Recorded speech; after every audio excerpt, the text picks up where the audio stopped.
You have to find a thought and maintain it for 17 seconds. So let's do that here. Now, in this environment, it's a little bit like waking up and being in vibrational alignment. You've listened to us a little bit. We gave a powerful opening that is in perfect vibrational alignment with the source within you. You resonated with the source within you. It's why you lighted up for us. It's why we thought it was a good idea to bring you here fast, because you were tuned in, because we distracted you till you got your paper out. We distracted I'll throw it away. We distracted you from the vibrational frequency. So this is a good environment for you to practice the vibration of what you're looking for. So it's like you've just awakened, and let's pretend, it's not such a pretending, let's acknowledge, let's assume that you've just awakened, you are in that high-flying place because there's been a suspension of momentum while you sleep, and now it's your intention to maintain that vibration alignment. Do you think the best idea is to take the issue that matters more to you than everything else put together and contemplate that now? No. Because if you do, it's sure, isn't it, that you're going to lose your connection. So what we want to convey to you, what we want you to all hear from us, if we can convince you that the connection is what matters and solving that problem isn't, if you can hear that, because if you can sustain the connection for a little while, the problem will evaporate, because in the absence of the vibration of it within you, it can't continue to be your experience. So have we convinced you that what matters is the alignment? That that's what matters is the alignment? What matters is the alignment? What matters is the alignment, and the subject doesn't matter. Now, that's hard for you to hear, isn't it? Because you've been working hard. You told us. You've been working hard. You've been trying hard. You try hard to get from where you are to where you want to be. And we want you to understand, and we know, it must just be so irritating to hear this. You've been wasting your time. Can't get there from there. The harder you try, the more you practice the vibration of resistance. And then the louder you ask, but the more you've practiced the vibration of resistance. So you just have to let the things that you want that haven't been coming go for a while. Just let them go. Stop using what you want that you don't have as your excuse to not feel good. In order to sort of drive this point home in a way that you can really hear it, we've begun speaking about your point of attraction. Your point of attraction, do you sort of understand that? If you are the creator of your own reality, and if law of attraction is responding to your vibration, then doesn't it make sense that you're standing with a habit of thought, with a pattern of vibration that is being responded to, your point of attraction? So if you're fearful all the time, your point of attraction is very far from what you really want. If you're ornery all the time, or a lot of the time, your point of attraction is different from what you want. Your emotions are your indicator of what you're doing vibrationally. Have you been listening to us long enough to sort of understand what we mean by that? You were source energy before you came into this physical body, and a part of you came into this body. A part of you came into this body, but the larger part of you is still non-physically focused. Just deal with that. Humans want to call that your soul, or God force. We want to call it that non-physical, eternal part of you that you have sprung forth from, but that you're still intricately tied with. It's your vibrational nature. It's your true vibrational nature. So that part of you adores you. When you're mad at you, you cause a vibrational difference. That part of you loves others. When you find someone who is despicable, Esther loves that word, despicable, you cause a vibrational variance. So when you separate yourself from you by the logical thing that you've chosen, that's a vibrational variance. But if you practice it long enough, then you end up in this sort of habit of vibration. So we've been wanting to demonstrate that your point of attraction is like a sort of swirling state of being. It's a vibrational disc, sort of like the seven dwarves. There was Henri, well, they called him grumpy, but same difference, and happy. There was dysfunctional and passive aggressive. So Esther's up to about 200 dwarfs now. She's having such fun. She recognizes them around in herself and others.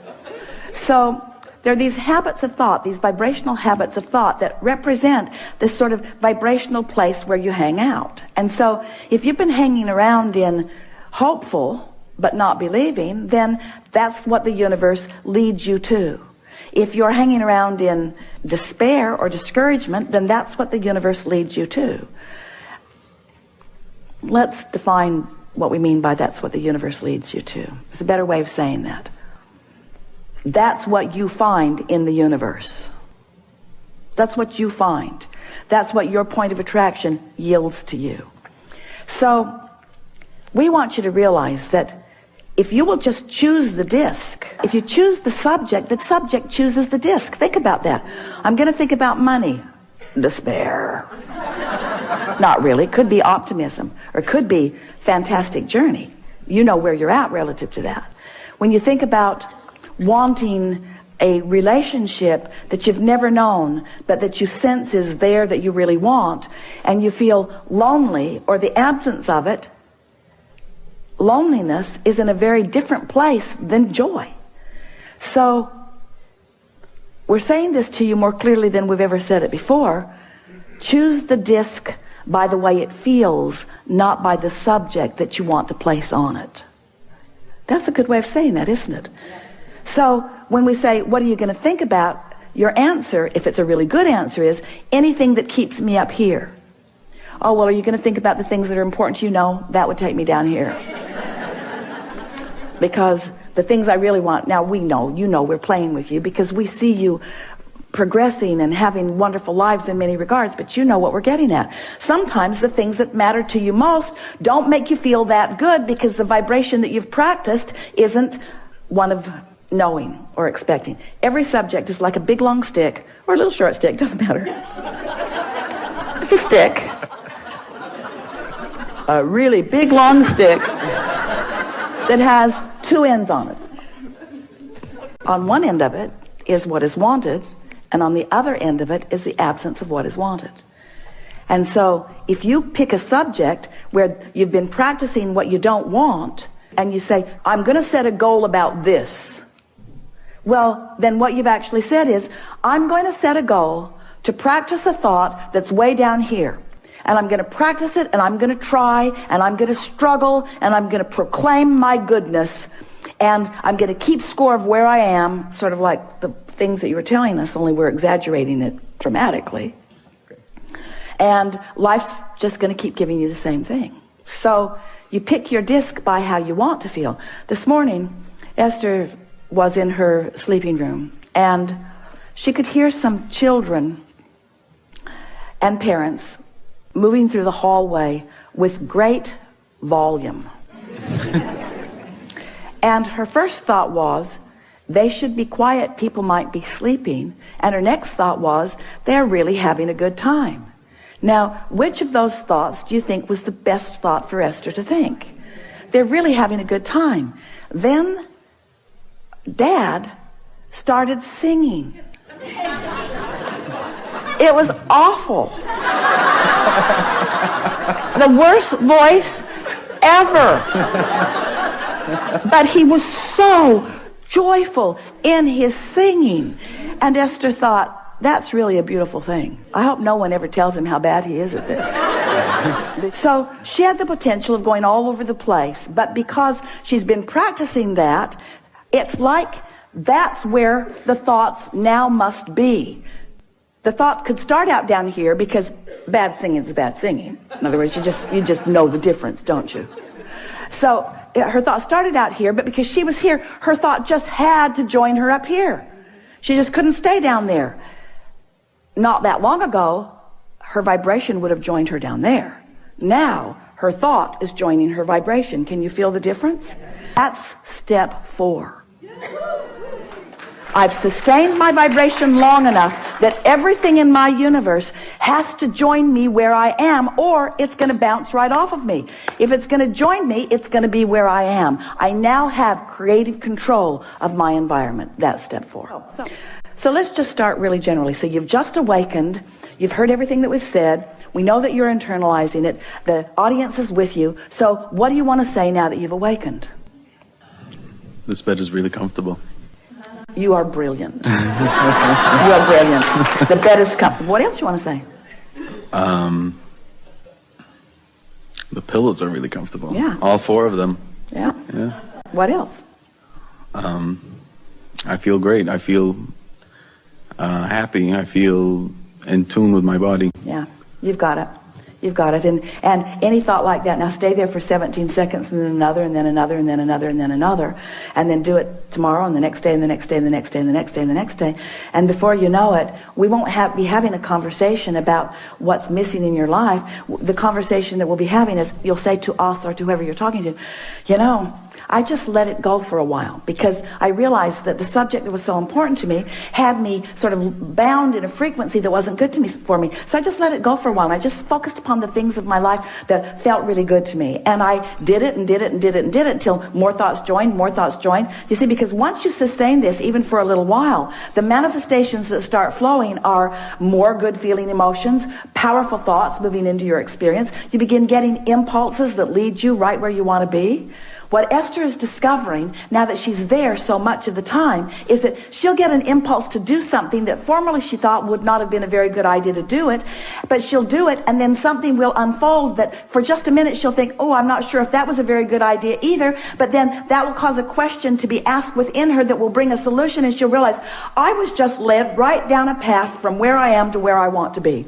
Because she's heard us say, and you have too, that the source within you knows where you are in relationship with everything you want, and knows exactly what the path of least resistance is to get you there. But you've got to try a little bit to be on a vibration of least resistance. And as you start hanging out in a vibration of less and less and less resistance, it's just going to amaze you at first when you realize how smart non-physical is, how caring they are about where you are, how much they know about where you are in relationship to where you want to be. And they'll just guide you and guide you and guide you and guide you. And you know what the best part is? The journey is so fun.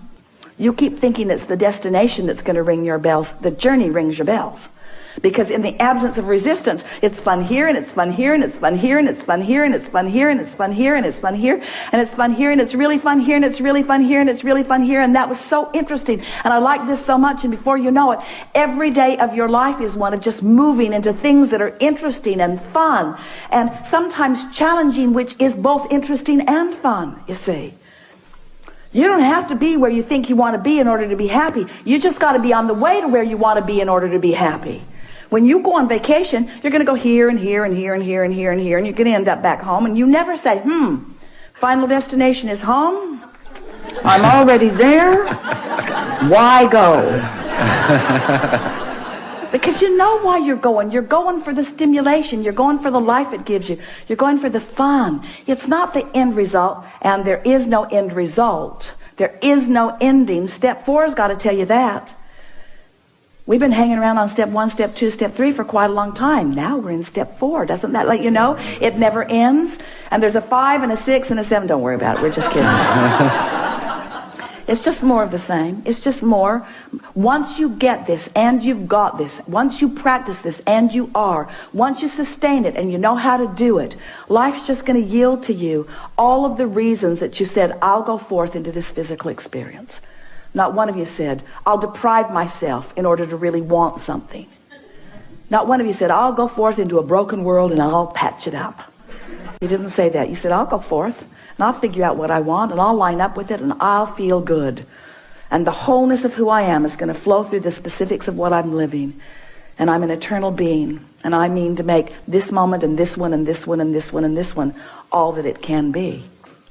Really good. Thank you.